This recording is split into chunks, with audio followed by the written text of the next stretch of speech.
Владыка, тут вот такая новость пришла, я бы сказала, революционная, об объединении католиков и православных. Информацию эту обнародовал один православный иерарх Константинополя. Он сказал, что фактически православные католики уже и так едины, но это будет оформлено официально теперь на бумаге. О чем идет речь? О чем говорят константинопольские иерархи, мы не всегда знаем. Что происходит на фонаре в кулуарах, мы тоже не всегда знаем. Какие они вынашивают планы, мы тоже не всегда знаем. Патриарх Константинопольский в последнее время возомнил себя вершителем судеб православия.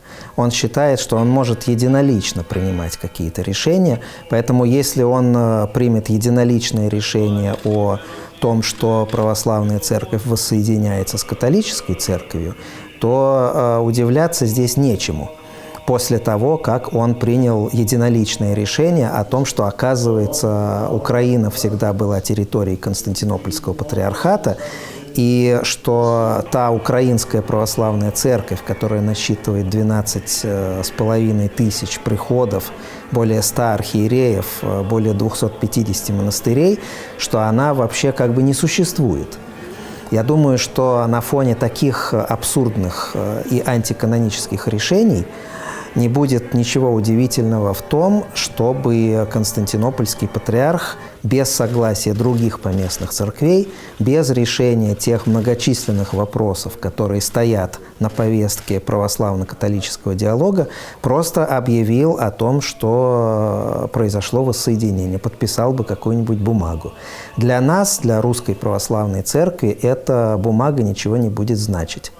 Но я вот о чем хотел бы вам рассказать. С 2000 года я участвовал в православно-католическом диалоге. В диалоге, где Константинополь сопредседательствовал. И вот уже в 2000 году была на повестку дня этого диалога поставлена тема унии. И мы говорили о том, что уния является недопустимым методом во взаимоотношениях между двумя церквами. Мы тогда ни о чем не договорились в 2000 году, диалог на несколько лет прервался, а потом по настоянию Константинополя диалог возобновился, но уже не по теме унии, а по теме первенства во Вселенской Церкви.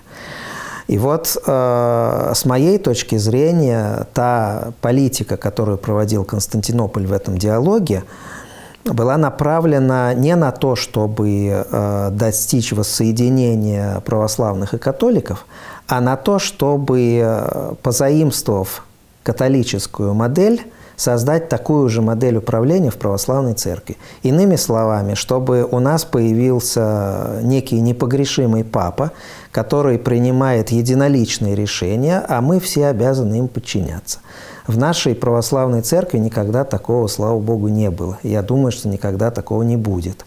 И вот эта уродливая попытка Константинополя ввести папскую власть в православной церкви, мы видим, к чему она уже привела. Она привела к расколу мирового православия. А при каких условиях тогда, по мнению РПЦ, эта уния возможна?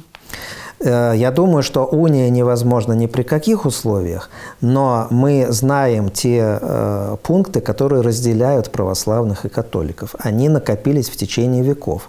Там есть и вопросы догматического характера. Это вопрос об исхождении Святого Духа. Это вопрос о почитании Пресвятой Богородицы, которая почитается в обеих традициях, но по-разному. Это и, наверное, главный разделяющий вопрос о власти Папы в церкви. Мы не можем принять такую модель церковного устройства, где будет один человек, который будет считаться непогрешимым, у которого будет власть над всеми церковными соборами. Мы говорим о том, что церковь является соборной и апостольской. И под соборностью мы понимаем то, что на мирском языке можно было бы назвать коллективным разумом церкви.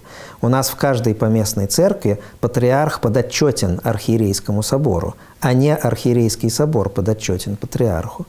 Но есть и много других разделяющих моментов, которые накопились за почти уже тысячелетнюю историю нашего раздельного существования. И мы должны очень трезво оценивать эти разногласия. Мы готовы их обсуждать в рамках православно-католического диалога, но не такого диалога, который превращается, по сути, в манипулирование. А то, чем занимался Константинополь в православно-католическом диалоге в последние годы, это была попытка манипулировать поместными православными церквами с целью признания такой модели, при которой константинопольский патриарх получал бы какие-то исключительные папские привилегии.